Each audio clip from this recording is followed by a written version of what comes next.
ल हामीसित एउटा छ है, दुईटा स्प्रिङलाई सिरिजमा राखिदियो भने चाहिँ इफेक्टिभ स्प्रिङ फ्याक्टर कति हुन्छ भनेर हामीसित छ है। भनेपछि दुईटा स्प्रिङलाई यसरी एउटा स्प्रिङ भयो जसको स्प्रिङ कन्स्टेन्ट K1 भयो है। त्यस्तै हाम्रो अर्को स्प्रिङ छ, यसैमा यसरी जोडेर यो चाहिँ अर्को स्प्रिङ, यसलाई चाहिँ अर्को कलरले गराइदिउँ।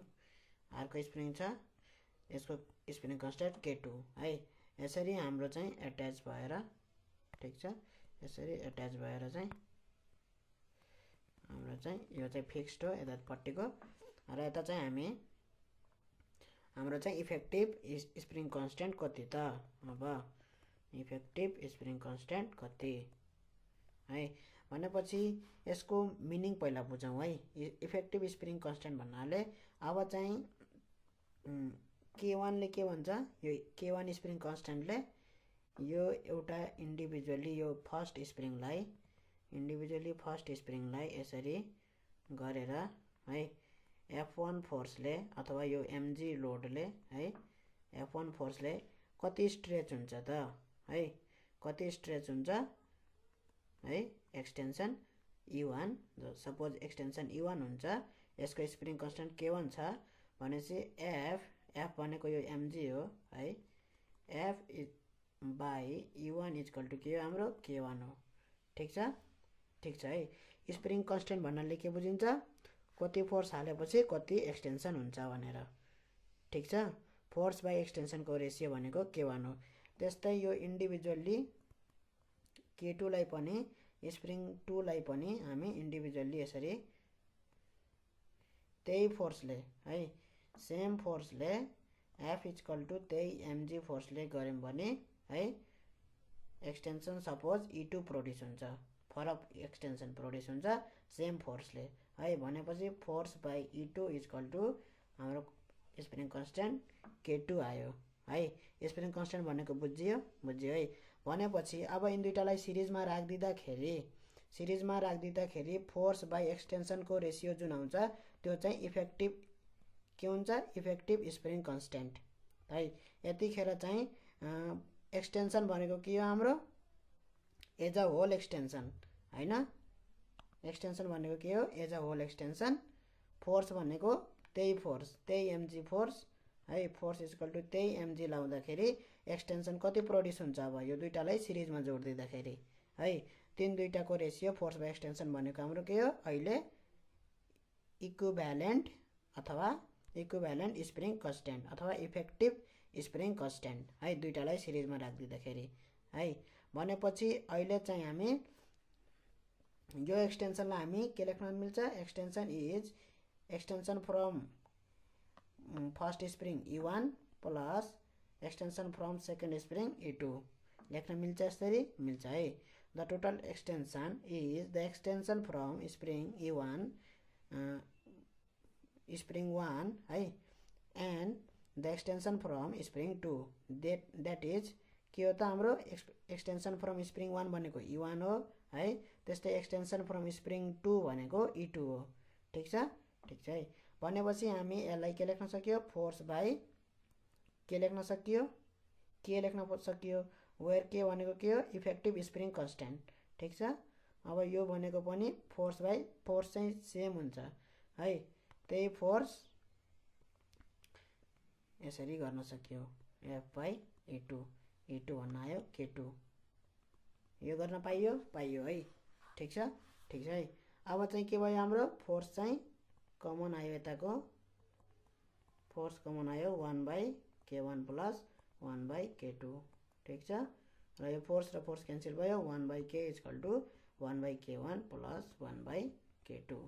ठीक छ यहाँ, ठीक छ है। भनेपछि हाम्रो चाहिँ यो फोर्स चाहिँ किन सेम लिएको, यहाँ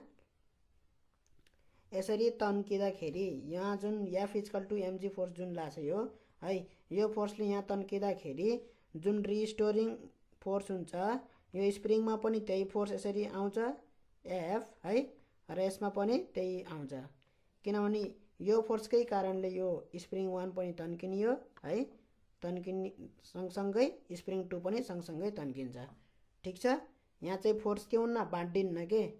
स्प्रिङ 1 र स्प्रिङ 2 मा के हुन्न फोर्स बाड्दिन्न एउटै फोर्सले के भयो त स्प्रिङ 1 मा जति फोर्स लाग्यो सेम फोर्स स्प्रिङ 2 मा नि लाग्यो है त्यो कुरा चाहिँ बुझौं ठीक छ भनेपछि हाम्रो के भयो यहाँ F by extension is equal to हाम्रो extension from spring 1 plus extension from spring 2 त्यो गर्दाखेरि F by K is equal to F by K1 plus F by K2 F र F क्यान्सल भएपछि 1 by K is equal to 1 by K1 plus 1 by K2 ठीक छ है और यसलाई के लेख्न मिल्यो अरु यसरी K is equal to K1 K2 by K1 plus K2 लेख्न सक्यो कि सकिएन सक्यो है भनेपछि हाम्रो टाइम पिरियड के हुन्छ त time period is equal to 2 pi under root m by के हो है भनेपछि 2 pi under root m by k को ठाउँमा हामी के लेख्न सकिन्छ k1 k2 divide by k1 plus k2 divide भएपछि माथि जान्छ है k1 प्लस k2 ठीक छ यहाँसम्म ठीक छ है भनेपछि यसरी हाम्रो टाइम पिरियड पनि निकाल्न सकिन्छ है when two springs are connected in series को केसमा हो यो ठीक छ अब चाहिँ हाम्रो अर्को के छ भन्दाखेरि for two springs when connected in parallel the effective spring factor is k is equal to k1 plus k2 है अब चाहिँ त्यही स्प्रिङहरु यदि प्यारलल मा कनेक्ट छन् भने ठीक छ यसरी प्यारलल मा यसरी कनेक्ट छन् यतातिर चाहिँ हाम्रो यो के हो सपोर्ट हो यसरी यतातिर फिक्स छ है यतातिर फिक्स्ड छ भनेपछि यसलाई चाहिँ यसरी हामी एउटा लोडले यसरी फोर्सले F भयो है सपोज यो F भयो भनेपछि यतिखेर चाहिँ हाम्रो के भयो यो फोर्स दुईटामा बाड्दिन्छ यसमा बाड्यो F1 यसमा बाड्दिन्छ F2 ठीक छ यहाँ ठीक छ है दुईटामा बाड्दिन्छ र यसमा चाहिँ के हुन्छ एक्सटेन्ड भयो भने दुईटैको एक्सटेन्सन के आउँछ सेम आउँछ सपोज यहाँ एक्सटेन्सन आयो E2 यहाँ एक्सटेन्सन सेम हुन्छ है दुईटै के हुन्छ सँगसँगै तल झर्छ भन्नाले सँगसँगै एक्सटेन्ड हुन्छ दुईटैको एक्सटेन्सन यहाँ के भयो सेम हुन्छ भनेपछि हामी यहाँ एक्सटेन्सन E लेख्न सक्छौं यहाँ पनि एक्सटेन्सन E लेख्न सक्छौं है भनेपछि हामी चाहिँ F1 लाई के लेख्न सक्छौं F1 = K1 E लेख्न सक्छौं त्यस्तै F2 = के लेख्न सक्छौं K2 E लेख्न सक्छौं है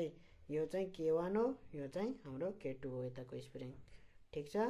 दुईटा स्प्रिङ छ एउटाको स्प्रिङ कन्स्टेन्ट K1 यतापट्टिको 1 यतापट्टिको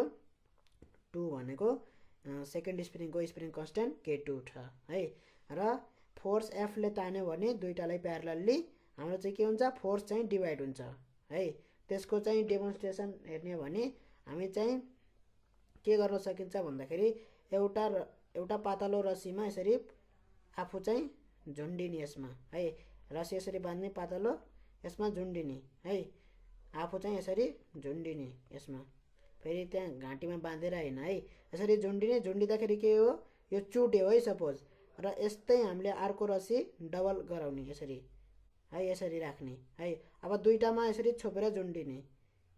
अलि कम हुन्छ चुड्ने चान्स है भनेपछि त्यस्तै 3टा गर्यो 4वटा गर्यो 5वटा गर्यो भने के हुन्छ हामीलाई यो सबै 4वटाले मिलेर के गरिराछ मेरो वेटलाई सपोर्ट गरिराछ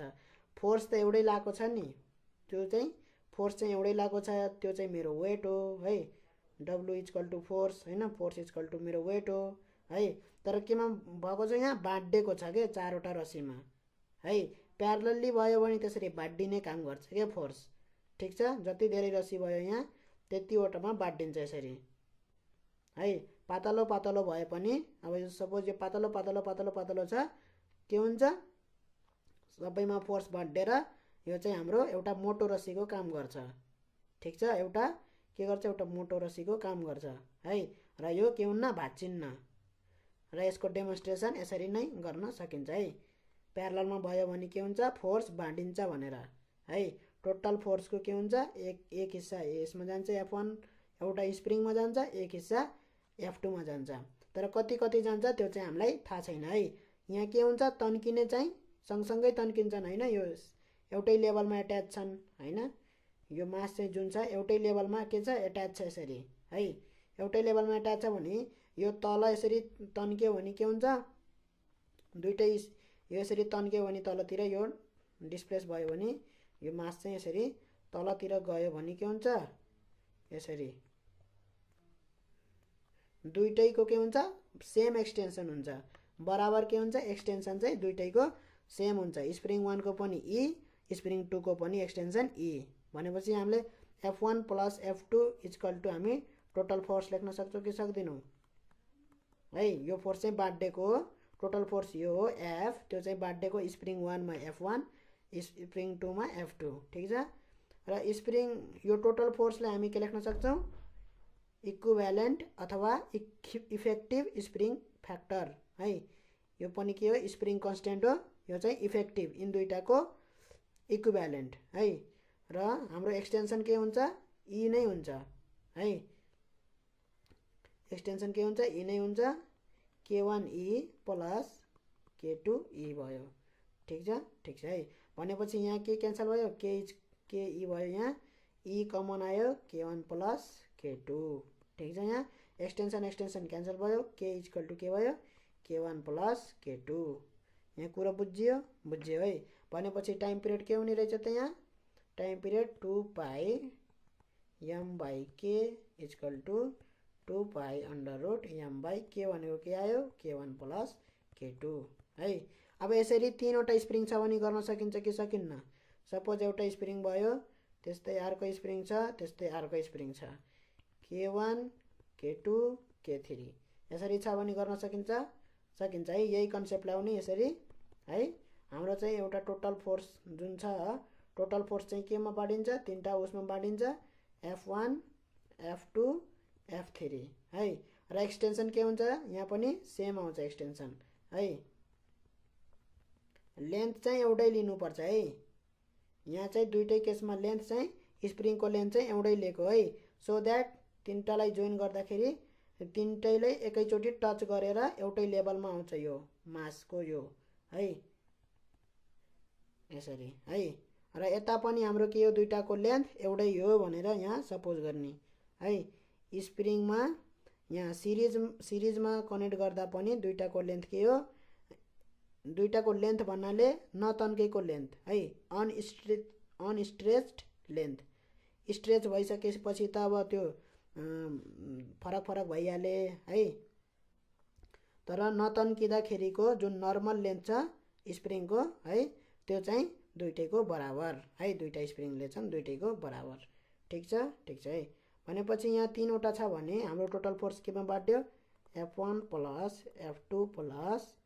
F3 भयो यसलाई हामी के एक्सटेन्सन ई लेख्न सकिन्छ यसलाई k1e + k2e + k3e किन एक्सटेन्सन के हुन्छ सेम हुन्छ ठीक छ तन्क्यो भने के हुन्छ एउटै लेभलले तन्किन्छ एउटै लेभलमा जान्छ है भनेपछि हाम्रो यहाँ चाहिँ एक्सटेन्सन यसरी काट्न मिल्यो है अब हायर क्लासमा यसो कमन लिएर काट्नु पर्दैन है हायर क्लासमा अब सिधै काट्दिदा हुन्छ k = के आयो k1 + k2 + k3 सकेसम्म स्टेपहरु कम गर्ने हो है सिधै क्यान्सल आउट गर्दिदा हुन्छ एक स्टेप र कमन लिएर अनि काटेर देखाउन पर्दैन ठीक छ भनेपछि हाम्रो के आउने रहेछ सिरिजमा जतिवटा भए पनि हाम्रो k = के हुन्छ k1 + k2 + k3 + यस्तै गरेर जस्तै n वटा छ भने हामी kn सम्म गर्न सकिन्छ है n वटा स्प्रिङ छ भने यस्तै प्यारललमा छ भने है इफेक्टिभ स्प्रिङ कन्स्टेन्ट निकाल्न छ भने यसरी हामी सम गर्न सकिन्छ इन्डिभिजुअल है भनेपछि टाइम पिरियड पनि त्यही अनुसारको आउँछ है 2π/m/k हो है 2π√m/k भनेको k1 + k2 + k3 है अहिलेको केसमा k भनेको के हो k1 + k2 + k3 है ल यति नै